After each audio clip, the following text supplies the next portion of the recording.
catching a really big fish that's just sort of surreal when you do it. And what a big one is relative to where you live in the country, because if you guys are spoiled and you live in California or Texas or Florida, those are the three lakes where all the big fish live at. It's like a 10-pound bass down there is definitely a giant bass, but it's not uncommon to catch 10-pounders down there for a lot of different reasons. It's just like the environment and the climate and the Florida stream bass and longer growing seasons and all that. But if you live in the rest of the country, like most of us do, the farther north that you get, up from those southern tier states, those big ones get fewer and farther between. So say, for example, in my home state here, Missouri, it's changed over the last 30 or 40 years. We used to have a lot more big fish than we do now.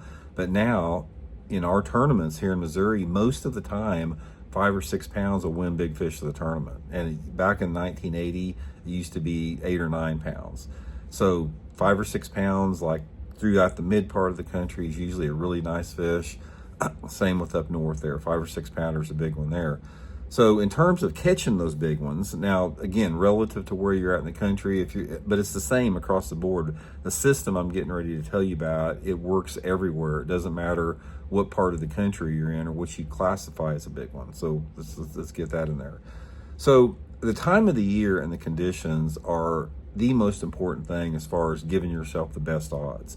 Like I said, if you're outside of the window that I'm getting ready to talk about, if you catch a big one, like I said, it's more just coincidence, and it's one here and one there. But you can consistently catch bigger fish, what I'm getting ready to talk about. First of all, you have to fish during the pre-spawn period. When the water temperature is in the 50s and those fish are getting ready to stage to move up to spawn, this is the time of year where there's more big fish, aggressive and shallow and catchable, than any other time of the year.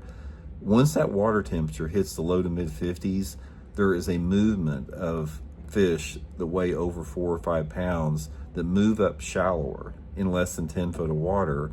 And not only do they move up shallower, they bite. They get a little bit more aggressive because they're feeding up for all the rigors of spawning coming up. So your odds of catching big ones are going to be a lot better if you go during the springtime of the year when the water's in the 50s. You don't want the fish to be bedding. You want it to be before bedding, and you don't want the water temperature to be below 50 degrees, because that makes it a little tougher. In my opinion, so many of the big ones that I've caught over the years have been when that water's in the mid 50s, sort of like that 53 to 57 degrees. So that's the number one thing to remember, is when you go, time of year. The next thing with that is, like, if you have a choice